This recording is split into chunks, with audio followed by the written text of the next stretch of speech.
기록적인 엔저 현상이 이어지고 있습니다. 엔테크 열풍에 여름 일본 여행을 계획하는 분들도 늘어나고 있습니다. 하지만 국가적으로 봤을 때 엔저는 우리나라 수출 회복에 복병이 될 수 있다고 우려됩니다. 엔저 상황과 우리나라 경제에 대해서 석병훈 이화여대 경제학과 교수와 이야기 나눠보겠습니다. 안녕하십니까? 안녕하십니까? 네, 일단 엔저 꽤 많이 떨어졌는데 이유가 어디 있습니까? 가장 큰 이유는 다른 나라들은 물가를 억제하기 위해서 기준금리를 인상하는 긴축적인 통화 정책을 사용하고 있는데도 불구하고요. 일본 은행은 같은 경우, 일본의 중앙은행인 일본은행 같은 경우는 오히려 금리를 낮은 수준에서 유지하는, 그래서 단기 금리는 마이너스 0.1%고요. 네. 장기 금리는 0%로 사실상 마이너스 금리를 유지하고 있는 것이 가장 큰 이유가 되겠습니다. 예, 그런데 왜 그러면 일본은 이렇게 다른 나라와 다르게 금리를 마이너스 수준, 0과 장기 금리 같은 경우는 0의 수준에다가 유지하고 좀처럼 인상하지 못하느냐? 네. 이것은 일본 정부가 가지고 있는 막대한 정부 부채 때문입니다. 일본 정부가 막대한 정부 부채를, 국가 부채를 가지게 된 이유는 사실 아베노믹스의 부작용인데요. 아베노믹스 같은 경우는 일본의 부동산 버블이 꺼진 다음에 내수가 침체되면서 오랜 기간 동안 저물가 상황, 디플레이션, 물가가 오히려 하락하는 상황을 겪었습니다. 그래서 경기 침체를 극복하기 위해서 확장적인 재정 정책, 빚을 내서라도 정부 지출을 늘려서 경제를 살리겠다라는 것과 완화적인 통화 정책, 그래서 엔화를 저평가시켜서 수출을 많이 하겠다. 네. 그리고 뭐 구조 개혁을 하겠다. 이런 세 가지 화살이라고 해서 세 가지 정책을 기치로 내걸었는데요. 뭐 마땅히 내수를 진작해서 경기를 부양하는데 실패를 하고 오히려 막대한 정부 부채, 우리나라 돈으로 지금 1경원 수준의 엄청난 정부 부채를 갖게 돼가지고요. 이 국채에 내는 원리금 상환 금액만 해도 현재 일본 예산의 1년 예산의 25%가 넘어가는 상황입니다. 그러다 보니까 여기서 금리를 올리게 되면 이 이자 비용 부담을 감당하기가 어려운 상황이라서 어쩔 수 없이 지금 완화적인 통화 정책 기조를 유지하고 있는 실정입니다. 네, 어쩔 수 없는 상황인데 보니까 이제 증시는 엄청나게 일본 예. 증시는 화랑이고 뭐 예. 잃어버린 30년도 다 되찾았다 뭐 이런 얘기까지 나오고 있는데 예. 보니까 이제 예전 같은 경우에는 달러와 함께 좀 안전자산으로 엔도 있었잖아요. 예. 근데 요즘에 그래서 엔테크하고 예. 뭐 일본의 증시에 투자하는 건 또 어떻게 봐야 됩니까? 이 지금 엔화가 뭐 800원대까지 진입했다가 뭐 다시 올라오긴 했는데요. 네. 100엔당 800원대까지 찍은 것으로 봤을 때 이것은 뭐 8년 만에 가장 낮은 수준이기 때문에 네. 그런 반면에 여전히 엔화 같은 경우는 세계 6대 기축 통화 중에 하나입니다. 그래서 사실상 앵커님께서 지적하신 것처럼 안전자산이라고 볼 수가 있고요. 네. 그리고 지금 이 엔화가 800원대까지 찍은 이 상황이 저점이라서 장기적으로 가지고 있으면 엔화는 원래 그 가치 수준인 100엔당 900원에서 1000원 사이에서 등락을 거듭했었거든요. 그래서 예를 들어 100엔당 1000원까지 가게 되면요. 지금 뭐 900원대 초반이니까요. 약 10% 환차익으로만 10% 이득을 볼 수 있기 때문에 지금 엔화를 사고자 하는, 특히 엔화 예금의 적립액도 잔액도 2달 사이에 40% 넘게 늘어났고요. 4대 시중은행의 경우에 이게 다 환차익을 목표로 들어간 것으로 네. 보이고요. 그다음에 일본 주식 같은 경우도 일본 기업들도 지금 원래 배당 성향이 높았습니다. 그래서 배당금도 노리고 환차익도 노리고 이런 것을 활용하기 위해서 일본 주식에도 지금 많이 투자를 하는 것으로 보고 있습니다.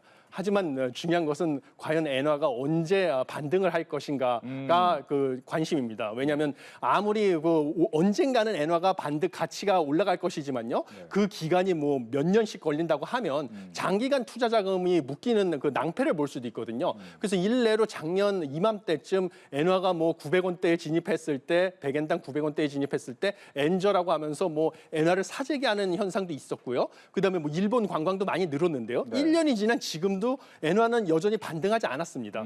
그래서 결국 엔화의 가치가 회복이 되려면 일본의 중앙은행인 일본은행이 긴축적인 통화 정책 기조로 전환을 해야지만 엔화의 가치가 회복하기 시작할 것으로 보이는데요. 네. 지금 일본은 막대한 국가 부채 문제 때문에 좀처럼 금리를 올리기 어렵고요. 그다음에 금리를 올렸다가 다시 내수와 투자가 침체돼 가지고 물가 상승률 2% 목표를 못 맞추고 또 물가가 하락하는 디플레이션이 재현될 경우를 우려하는 것이 더 큰 것으로 보입니다. 신임 일본은행 총재도 금리를 통화정책 기조를 조기에 전환했다가 오히려 물가 상승률 목표인 2%를 못 맞추고 물가가 다시 하락할 경우에 더 큰 어려움을 처할 수 있다라고 최근에 기자회견에서 얘기를 했거든요.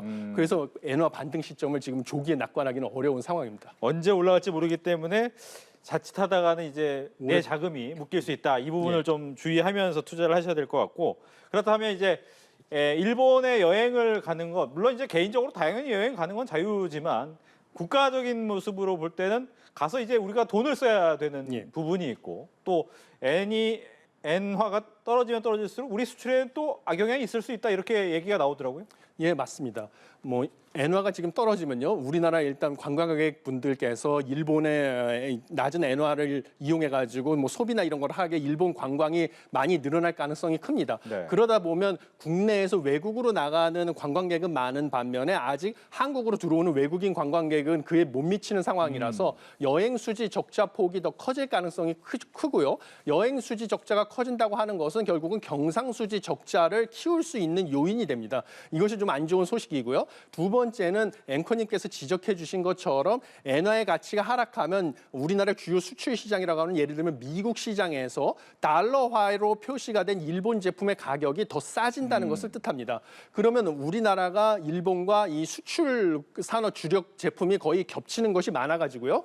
2021년 발표의 보고서에 따르면 미국 시장 내에서 뭔가 수출 시장에서 경쟁을 하는 정도를 나타내는 이 지표가 있습니다. 네. 이 경쟁 지표가 우리나라가 일본과 가장 많이 겹쳐가지고요. 중국이라든지 베트남보다 월등하게 높은 상황인 것을 우리가 확인을 할 수가 있습니다. 그러다 보니까 미국 시장에서 우리나라의 대미 수출이 타격을 받을 가능성이 있다. 이렇게 보고 있습니다. 그렇군요. 이제 그렇다면 우리나라 기업이 좀 더 힘내서 잘하면 또 경쟁이 될 수가 있는데 반도체 업황만 보더라도 이제 기업의 성장성, 수익성, 안전성이 좀 나빠졌다 얘기가 많이 나오는데 기업들이 힘들다는 얘기가 좀 많이 나오네요. 예, 그렇습니다. 뭐 한국은행에서 이번에 발표한 거를 보면 뭐 전반적으로 내수도 위축이 되고 그다음에 수출도 어려워서요. 뭐 반도체, 석유화학 같은 곳에 수출이 많이 감소를 하고 전반적으로 제조업의 성장성을 나타내는 지표들이 하향하는 추세를 보이고 있습니다. 뿐만 아니라 뭐 부채 비율, 차입금 의존도 같은 경우도 7년 만에 최고치를 달하는 이런 기업들이 대기업이건 중소기업이건 규모와 상관없이 모두 어려움에 처하고 있는 상황으로 보이고 있습니다.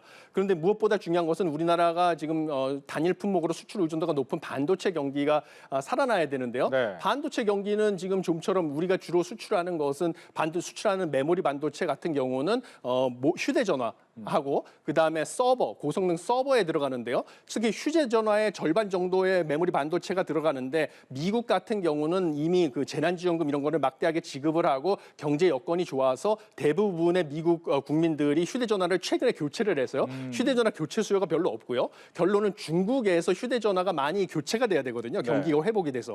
그렇지만 이 최근에 중국의 경제 상황이 기대만큼 빠르게 회복되지 않고 있어서 중국의 중앙은행도 오히려 기준금리를 최근에 오늘 인하하지 않았습니까? 예. 얼마 전에 이런 것으로 봤을 때 중국의 휴대폰 교체 수요가 살아나지 않는 것이 전반적으로 봤을 때 메모리 반도체의 대중 수출이라든지 이런 것을 빨리 끌어올리기가 어렵지 않나, 이런 반도체 업황이 아직도 좀 안 좋지 않냐, 이런 것들의 영향으로 보이고 있습니다. 예, 말씀하신 것처럼 단일 품목으로는 반도체가 많이 팔리고 있기 때문에 가장 많이 팔리고 있기 때문에 그 부분이 올라와야 되는데 보니까 무역협회에서 이야기한 것처럼 수출 산업 경기 전망 지수 중 이제 반도체 부분이 100을 넘었잖아요. 예. 그 의미는 전반적으로, 불황이 예. 끝났다 이렇게 예. 봐야 됩니까? 근데 이제 수출 산업 경기 전망 지수라는 것은 결국은 수출 기업들을 대상으로 설문 조사를 해서 앞으로 수출이 회복이 될 건지 이런 기대치를 물어 그렇죠. 조사하는 거라서요. 기준인 100을 넘었다는 점은 많은 우리나라 수출 기업들이 수출 상황이 지금보다 나아질 것이라는 것을 낙관적으로 보기 시작했다는 것을 나타내서 호재입니다. 그런데 뭐 중요한 것은 자동차와 조선이 수출을 호조세를 보이고 있고요. 이게 낙관론을 확산시켰고요. 그리고 반도체 부분 같은 경우는 여전히 적자지만 그 적자 폭이 점점 점점 감소하는 추세를 보이고 있습니다. 이를 근거로 정부에서는 하반기에는 지금 무역 수지 적자폭도 점점 감소하고 있기 때문에 무역 수지가 흑자로 전환될 가능성이 점점 커지고 있다. 이런 낙관적인 전망을 내놓고 있는데요. 네. 무역 수지 적자폭이 줄어드는 것은 지금 에너지 수입액이 에너지 가격이 지금 안정화되고 원화가 강세를 보이면서요. 에너지 수입액 자체가 지금 줄어드는 영향이 뭐 큰 원인 중에 하나로 보이고요. 그다음에 뭐 조선 수출 같은 경우는 러시아 우크라이나 전쟁으로 유럽에 있는 국가들이 천연가스를 러시아로부터 가스로 파이프로 공급을 받는 게 끊기다 보니까 천연가스 수송선에 대한 수요가 늘어났습니다. 그래서 조선 산업이 호조를 보이고 있는데 결국은 반도체 부분이라는 것은 회복이 되는 것이 가장 우리나라 수출의 중요한 상황인데 중국의 그 휴대전화 교체 수요, 중국 경기가 생각보다 빠르게 반등하지 않아서 네. 휴대전화 교체 수요가 회복될 전망이 아직 좀 늦어질 것 같아서 그것이 좀 여전히 우려되는 점입니다. 예. 또 이제 나온 지표 중에 이제 국가 경쟁력 평가라는 것도 있더라고요. 예. 이거 같은 경우에 이제 얼마나 우리나라가 다른 나라에 비교했을 때 경쟁력을 갖고 있느냐 한 4가지 분야던데 경제 성과, 또 정부의 효율성, 기업의 효율성, 인프라. 근데 우리 같은 경우에는 64개국 중 28위, 하나 또 작년보다 내려갔단 말이죠. 예. 어떤 부분에서 좀 취약한 겁니까? 가장 지금 취약한 것은 재정 부분에서 순위가 하락된 것입니다. 네. 그동안 코로나19에 대응하는 과정에 뭐 재난지원금도 지급하고요. 정부에서 재정 지출을 크게 늘려가지고요. 그 결과 정부 부채가 빠른 속도로 증가를 했습니다. 그래서 GDP 대비 정부 부채 증가율 순위가 엄청나게 하락을 했고요. 그다음에 재정 부분에서 정부 부채 증가한 것이 그것이 국가 순위가 약화된 요인이고요. 그거 외에도 금융 불안도 또 다른 요인이 되겠습니다. 그래서 레고랜드 사태 이후로 채권 시장에서 자금 경색 위기에 빠지면서요. 덩달아 또 지금 금리 인상으로 인해서 부동산 시장도 경착력 우려가 커지는 와중에 부동산 프로젝트 파이낸스 대출 부실화 우려도 커지는 등 금융 부분에서 13계단이나 경쟁력 순위가 하락이 됐습니다. 네. 금융 불안 우려 때문에. 이 두 가지가 좀 우리나라의 국가 경쟁력을 끌어내린 것인데요. 반면에 뭐 유일하게 좀 좋은 소식이라고 하면 경제 성과 부분에서는 오히려 8계단 상승해서 14위로 역대 최고 수준을 달성했다는 건데 고용 상황이 좋고 또 물가가 좀 빠르게 안정되고 있는 점 이런 부분이 높게 평가받은 것으로 보입니다. 네. 결과적으로 뭐 우리나라 경제가 좋아지려면 세계 경제가 좋아져야 되고 세계 경제가 좋아지려면 앞서 말한 중국의 경제 성장률뿐만 아니라 미국에서도 좀 경제가 좀 좋아져야 되는데 네. 미국 같은 경우에 보니까 지금 최근에 주식시장이 미국 주식시장은 계속 올라가는 추세이고 네. 고용률도 나쁘지 않다 이런 네. 얘기 나오는 거 보면 이제 어떻게 보면 이제 이 저점을 찍고 올라가는 모습이냐 이렇게 볼 수도 있을 것 같은데 어떻게 예상을 하십니까? 예, 그렇습니다. 미국 경제가 소위 말하는 경착륙, 그래서 뭐 역성장을 한다든지 이런 경착륙에 빠질 가능성은 극히 낮다. 이렇게 저도 보고 있습니다. 네. 반면 여전히 그렇지만 경기 둔화인 것은 분명합니다. 왜냐하면 미국 경제의 장기 평균 성장률이 1.8%인데요. 실질 GDP 기준으로. 올해 미국 경제의 성장률 전망은 1%에서 1.1% 수준입니다. 기관마다 약간 차이가 있지만 그것은 장기 평균 성장률에 못 미치는 경제 성장률이기 때문에 공격적인 미 연준의 금리 인상으로 인해서 뭔가 경기가 둔화되는 상황을 맞이하는 것은 분명한 상황이지만요. 그렇지만 지금 뭐 저점을 찍고 경기가 점점 오히려 회복이 될 수도 있다. 경착륙을 빠지지 않고 이런 조짐들이 여러 가지 지표상으로 확인이 되고 있는데요. 가장 좀 제가 놀란 지표는 간밤에 발표된 신규 주택 착공 건수입니다. 지난달에. 이것이 사실 미국의 경기 선행 지표로서 경기 침체나 경기 호황 여부를 예측할 수 있는 가장 정확한 지표로 거시경제학자들 사이에서 알려져 있는데요. 이 신규 주택 착공 건수가 지난달에 전월 대비 무려 22% 가까이 급증을 했습니다. 시장에서는 오히려 0.8% 감소할 거라고 전망을 했거든요. 네. 그래서 이 신규 주택 착공 건수가 늘어났다는 것은 뭐 한 3, 4개월 뒤부터 미국 경제가 저점을 찍고 반등을 할 거라는 강한 신호기 때문에 미국 경제가 경착륙에 빠지지 않고 약간의 경기 둔화 후에 다시 성장 기조로 전환할 것은 점점 여러 지표로 확인되고 있다. 이렇게 여기서 봅니다. 궁금한 게 있습니다. 그 예. 신규 주택 착공이 선행 지표로 볼 수 있는 이유가 궁금한데 즉 큰 돈이 들어가고 아니면 예. 여러 가지 자재가 막 들어가기 때문에 그렇게 봐야 되는 겁니까? 어떤 이유입니까? 예, 뭐 그게 사실 거시 경제학자들 중에서 여러 가지 그거를 설명하는 것이 네. 난제 중에 하나였습니다. 네. 그래서 여러 스토리들이 있는데요. 지금 앵커님께서 지적하신 것은 뭐냐면 일단은 주택의 팔릴 거를 예상을 하기 때문에 주택을 짓기 시작하는 것이죠. 네. 그래서 주택 수요가 살아날 거라고 기업들이 예측을 하기 때문에 주택을 짓기 시작하는 것이고요. 주택을 지으려면 건설 산업은 노동 집약적인 산업이기 때문에 일단 고용이 많이 늘어나게 됩니다. 고용이 많이 늘어나는 것이고 주택을 짓는 데 들어가는 것은 투자 지출이기 때문에 이것도 GDP를 상승시키는 요인이거든요. 이것들이 사실은 뭔가 경기 반등을 예측하는 시점, 뭐 기업 집을 살려고 준비하고 있는 소비자들이 많다는 거를 기업들이 미리 전망하고 집을 짓기 시작한다는 것, 이것이 그런 이유로 보입니다. 그렇군요. 또 하나가 이제 말씀하신 건 미국의 이제 금리가 어떻게 변할 것이냐라는 건데 일단 이번에는 멈췄는데 예. 앞으로 한 2번 정도 더 올릴 수 있어라고 말 한마디 때문에 엄청난 파장이잖아요. 예, 예. 어떻게 예상하십니까? 더 올릴까요? 저는 한 번 정도 더 올릴 가능성은 크다. 그렇지만 그래서 7월 달 FOMC 회의에서 한 번 정도 0.25%포인트 인상을 하고요. 그 수준으로 연말까지 유지를 할 것으로 현재까지 나온 자료를 바탕으로는 판단을 하고 있습니다. 왜냐하면 미 연준의 정책 목표는 완전 고용과 물가 안정인데요. 네. 완전 고용 같은 경우는 완전 고용의 기준인 장기 평균 실업률 4%에 못 미치는 지금 3.7%의 실업률 수준에 있어서 완전 고용은 연준이 걱정할 필요가 없는 지금 정책 목표고요. 이미 달성이 된. 그러면 결국은 물가 안정에 집중을 해야 되는데요. 물가 안정의 기준으로 삼는 개인 소비 지출 물가지수 상승률 2%를 달성해야 되는데 이번에 소비자 물가지수 상승률이 4%를 전년 동월 대비 찍음으로써요. 개인 소비 지출 물가지수 상승률은 4%보다 낮은 3% 후반대, 중후반대가 나올 게 확실해졌습니다. 그렇지만 여전히 물가 안정 목표인 2%의 1.5배 이상이 되기 때문에 물가를 안정시키기 위해서 기준금리를 한 번 정도 더 인상을 할 여지는 남아 있다. 특히 지금 신규 주택 착공 건수에서 보듯이 경기가 아직 뭐 살아날 기미를 벌써부터 보이면 사실은 물가가 잡히기가 어렵거든요. 네. 예, 그래서 한 번 정도는 더 올릴 여지가 있다라고 보고 있습니다. 알겠습니다.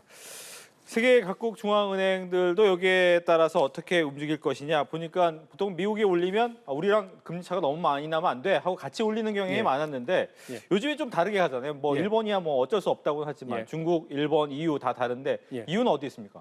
이유는 이제 뭐 금리들 각국이 인플레이션을 잡기 위해서 금리를 올렸는데요. 금리들이 충분히 기준금리가 높은 수준이라서 긴축적인 수준에 다다르다 보니까 물가 상승률이 점점 추세적으로 하락하고 있는 하향 안정화 단계에 접어들었습니다. 그래서 나라마다 중앙은행이 선택의 문제에 직면하게 돼 있는 것입니다. 기준금리를 여기서 조금 더 올리게 될 경우에는 물가가 하락하는 속도는 빨라지지만요. 경기 침체의 위험성은 커지거든요. 그래서 기준금리를 현 상황에서 유지를 할지 아니면 조금 더 올려서 경기 침체 위험을 감수하고라도 물가를 더 빨리 잡을지 이런 각국의 중앙은행들이 선택의 문제에 직면해서 다른 선택을 하는 것으로 보입니다. 그래서 우리나라 같은 경우도 역시 우리나라는 소비자 물가지수 상승률이 3.3%로 뭐 선진국 중에서는 가장 빠르게 하향 안정화되는 추세를 보이다 보니까요. 반면에 우리도 여전히 반도체 수출이나 대중 수출이 회복 기미를 보이지 않아서 하반기에 경기 침체의 우려는 점점 커지고 있습니다. 그래서 저 같은 경우는 개인적으로 4분기에 금융통화위원회 회의가 2번 정도 예정이 돼 있는데요. 정부가 불필요한 재정 지출을 최소화함으로써 뭔가 물가가 빠르게 잡히고 있다는 그런 데이터에 보이게 하는 그런 긴축적인 재정 정책, 긴축적인 통화 정책에 발맞추는 정책을 취해서 조기에 물가가 안정되는 지표를 보여주면 한국은행이 4분기쯤에 좀 뭔가 선제적으로 기준금리를 0.25%포인트 인하함으로써 소비와 투자를 살려서 경기 침체에 대응을 하는 이런 식의 통화 정책과 재정 정책 조합을 사용하는 게 바람직하다고 생각을 하고 있습니다. 네. 유일한 걱정은 환율인데요. 환율 같은 경우는 단기에는 한미 금리 차에 의해서 결정이 되지만요. 네. 중장기적으로는 한국과 미국 경제의 기초 체력에 의해서 결정이 됩니다. 그 지표를 우리가 보는 게 소비자 물가지수 상승률, 뭐 경제 성장률의 차이, 통화량의 증가율의 차이 등인데요. 이 소비자 물가지수의 상승률만 놓고 보더라도 한국은 3.3%, 미국은 4%입니다. 그러면 달러화가 원화보다 빠르게 가치가 하락한다는 거기 때문에 중장기적으로 봤을 때는 한미 금리 차가 좀 더 벌어진다 하더라도 원달러 환율은 1,200원대로 안정적으로 관리될 가능성이 큽니다. 한 가지만 더 질문드리겠습니다. 예. 말씀하신 것처럼 좀 안정적인 모습을 가져가겠다라고 생각했을 때 물론 추경이라는 거는 정치적인 예. 고려가 있긴 하겠지만 예. 추경은 하지 않는 것이 더 바람직하다 이렇게 보시는 겁니까? 저는 감액 추경을 해야 된다고 보고 오히려? 있습니다. 네. 오히려 예. 네. 지금 현재 세수 펑크 상황이 벌써 세수 펑크 금액이 세수 부족 금액이 34조 원에 달하는 상황이고요. 그것은 나머지 기간 동안에 세수가 계획한 대로 다 들어와야지 와도 34조 원의 세수가 부족하다는 것입니다. 그런데 이거를 갖다가 불용이라든지 아니면 뭐 세계 잉여금 옛날에 안 쓰고 남은 돈이죠. 그것을 활용해서 메꾸는 거는 불가능합니다. 왜냐하면 그 두 개를 합쳐봤자 15조 원 정도밖에 안 되거든요. 그러면 여전히 34조 원 중에서 15조 원을 제외한 20조 원 가까이가 부족한데요. 이거를 갖다가 뭔가 적자 국채를 발행해가지고 돈을 풀게 되면 오히려 이거는 물가를 상승시켜서 한국은행이 금리를 인하할 명분을 주지 않게 되는 것이고요.